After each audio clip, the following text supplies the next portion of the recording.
السلام عليكم ورحمة الله وبركاته. ازيكم حبايب قلبي؟ عاملين ايه؟ اخباركم ايه؟ طبعا انا صحيت الصبح لقيت ما عندناش عيش خالص.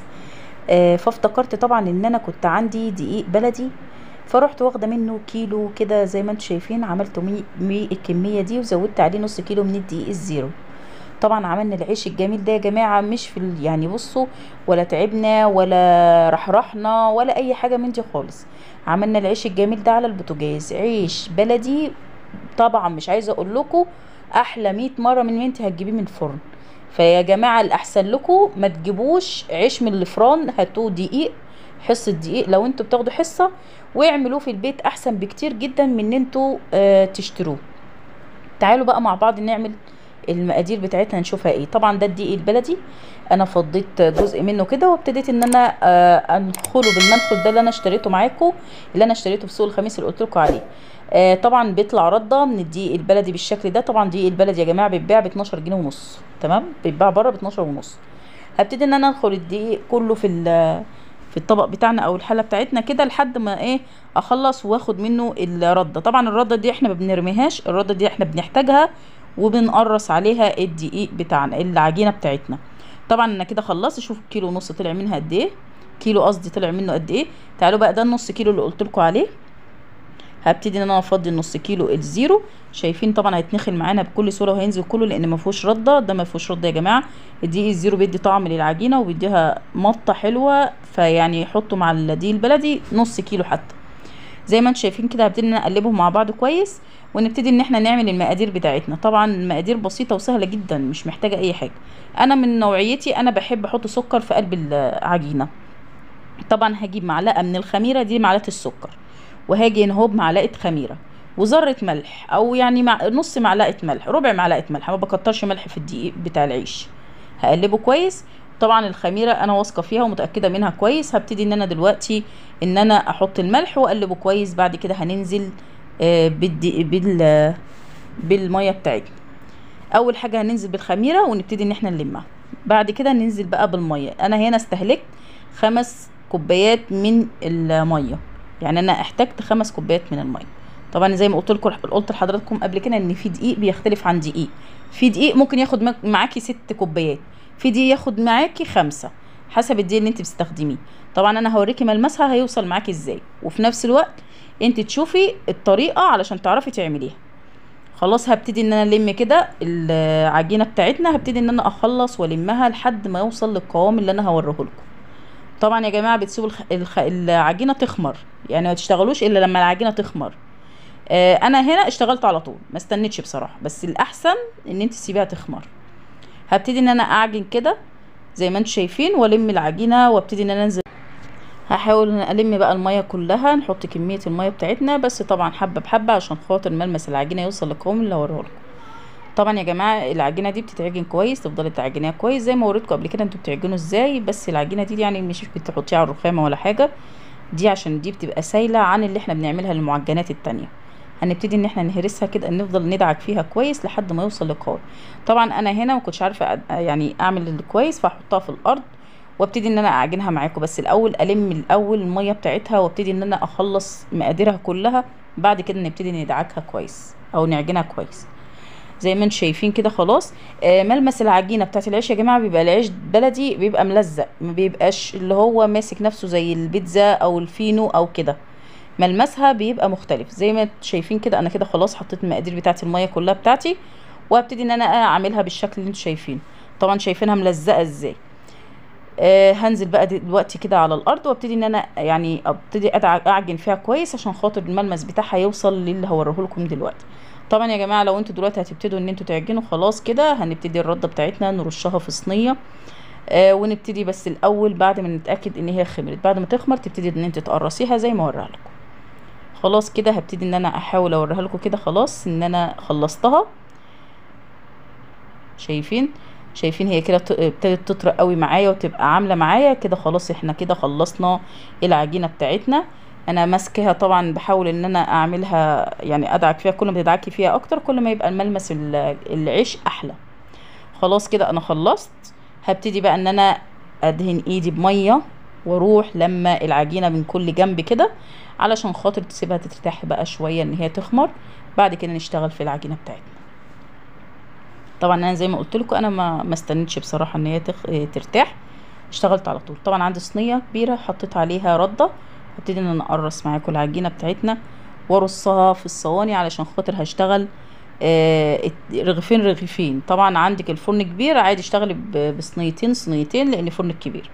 انا عملت كده، اشتغلت بصينيتين صينيتين. هبتدي ان انا ادهن ايدي طبعا بميه، اعمل ايدي بميه واروح لما العجينه واروح عاملاها بالشكل ده اقرصها. طبعا بترشي على الرخامه، انا هشتغل على الرخامه بالنشابه عادي، مش هرحرح ولا اي حاجه من دي. بالنشابه عادي على الرخامه. هرش دقيق رده واروح حاطه واحد رغيف من اللي انا عملتهم دلوقتي، بس بعد ما اخلص الكميه بتاعتي دي. طبعا مش عايزه اقول لكم ان طعمه جميل جدا. اول حاجه انا ضفت السكر، السكر بيدي طعم حلو جدا للعجينه. يعني انا مش عايزه اقول لكم العيش طعمه زي العسل، مسكر، مش مسكر قوي، لا مظبوط، يعني تحسي كده مسكر. انا ما بحبش العجين الملح يبقى ظاهر فيه، انا بحبه يبقى زي طبيعي، كانه طبيعي كده، مسكر طبيعي. خلاص انا كده خلصت. شايفين ملمس العجينه ازاي جميله وزي الفل، بتلزق بس جميله جدا بصراحه، ما تعبتنيش خالص، وسهله جدا وبسيطه. ان شاء الله اي واحده تقدر تعمل الوصفه دي يا جماعه، مش صعبه. يوم ما تلاقي مثلا ما عندكيش عيش، عندك دقيق، تقدري تعملي الوصفه دي. زي ما انتم شايفين كده هخلص اخر واحده، وبكده خلاص نبتدي ان احنا نشتغل في العجينه بتاعتنا.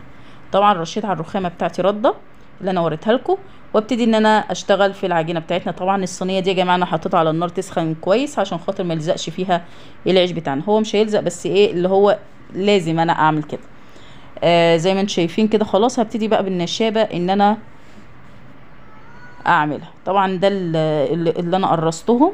خلاص هبتدي بقى بالنشابه بالشكل ده كده. ابن الله يكرمه كسر لي النشابه فانا كنت متضايقه جدا بصراحه، لان انا النشابه دي غاليه عليا قوي، بقالها فتره كبيره عندي.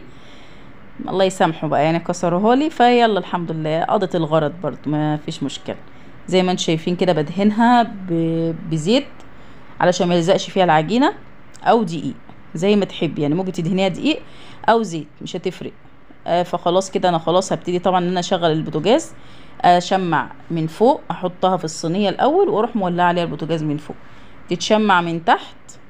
بعد كده اروح مشغله الفرن بتاعي شوايه بس. زي ما انتم شايفين كده خلاص انا كده البوتاجاز انا ولعت عليه كده خلاص. هبتدي ان انا اشمعها من تحت، بعد كده ان احنا نحط الشوايه من فوق، نشغل شوايه بس. شايفين بقى، بصوا اول ما تلاقوا الفتحات الغمقان ده ظهر، يبقى كده خلاص ابتدت ان هي تشمع. وبعد كده تحطيها في الشوايه، مش هتاخد دقيقه. هتشوفوا طبعا دلوقتي هتشتغل، هتتنفخ معاكم بكل سهوله وبساطه. طبعا حاولي على قد ما تقدري ان انت تخلي الشبكه لتحت شويه في النص، علشان خاطر انا كنت مقربه العيش قوي للشوايه عشان ما يتحرقش منك. طبعا هنا في ده، هنا اللقطه دي مش باينه، هوريكم شكله بعد ما اتعمل ازاي. الشوايه ما بياخدش ثانيه في الشوايه بالشكل ده. طبعا انا ما بحبش اغمقه عن كده. انا عملت كام رغيف بس، اللي هو عشان جوزي ما بيحبوش ني، يعني جوزي بيحبه محمص شويه من وش، فانا عملت كام رغيف على اساسه هو، لكن انا والاولاد بنحبه فاتح. خلاص كده هحط بقى الصينيه التانية، وابتدي بقى ان انا اخلص الكميه بتاعتي زي ما وريتكم كده على البوتاجاز. الاول نفردها بالنشابه، بعد كده نروح حاطينها على الصينيه. طبعا بتطلعي وتروحي حاطاه في طبق وتغطيه.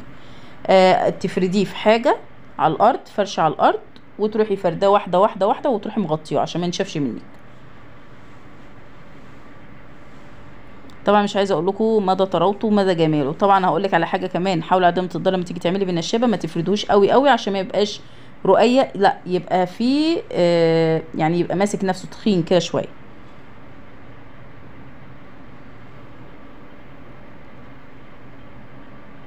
وادي الصينيه التانية هنحطها برضو في الفرن وهنشوفها مع بعض دلوقتي. هوريكم بقى صينيتين الاتنين مع بعض في قلب الفرن بتاعنا.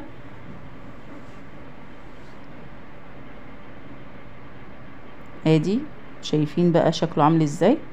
طبعا بتقلبيه يمين وشمال عشان خاطر يبقى مش جنب وجنب. دي طبعا بصوا يا جماعه طعمه والله طلع جامد جدا، جميل جدا، ان شاء الله هيعجبكم باذن الله. شايفين شكله جميل ازاي. طبعا هنخلص بقى الكميه بتاعتنا كلها. طبعا حطيت واحده تاني، طلعت واحده وحطيت واحده مكانها، وابتدي ان انا اخلص الكميه بتاعتي دي كلها واوريكم شكله بقى بعد ما خلصناه. شكله ملوش حل. طبعا شفتوا الكميه اللي انا قرصتها هي دي كلها اللي احنا عملناها. حابه ان انت تعملي كميات ممكن تعملي كل يوم حسب الطلب، ممكن تعملي كل اسبوع برضو، يعني مفيش مشكله.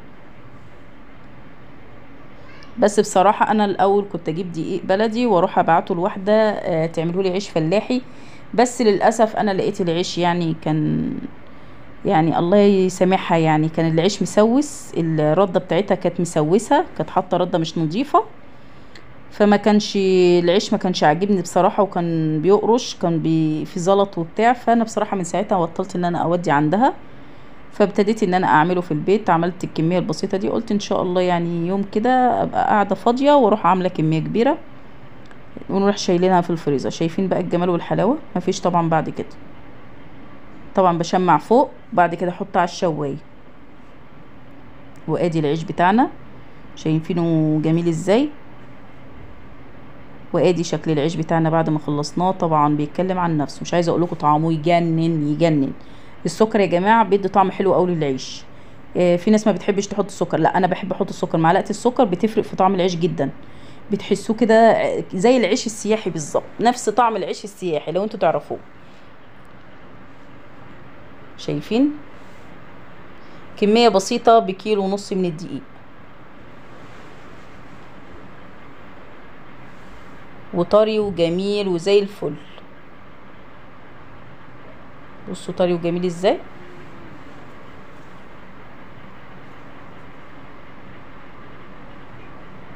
طبعا مفيش بعد كده.